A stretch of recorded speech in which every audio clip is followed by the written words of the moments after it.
Irish born. I have spent my working life in dealing with or involved in conflicts around the world. Beginning, of course, with Northern Ireland, where there was a referendum on the peace process, on the final agreement, and where the people, despite the fact that many voted against it, the referendum won, and Northern Ireland is a very different place today.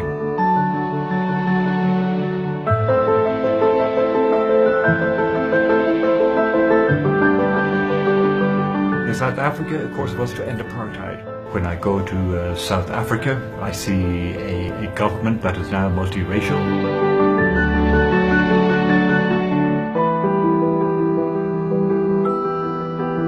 The Iraq conflict, it has nothing to do with the West.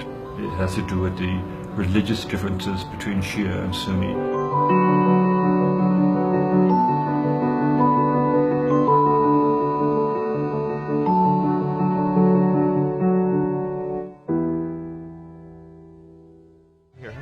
Well, I decided whenever I go to a city where I see affluence in any place, I don't want to see monuments or museums. I want to see where the poorest of the poor live.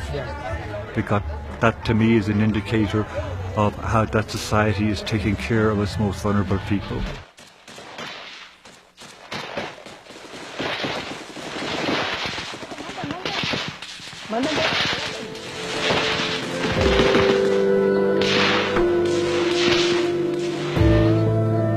I think this is a great step forward in a country that has had a long history of violence. When you look at a process of reconciliation, I would beg you to look upon it in an inclusive way. Society that is non-violent in terms of an opponent is far better than a society that is war. There are different parties, but they have different interpretations of it, kind of causes some confusion. If you vote no, you're really voting for taking a step into the darkness. And you don't know where that darkness will lead you to. Do you start a war again? Do you try to renegotiate?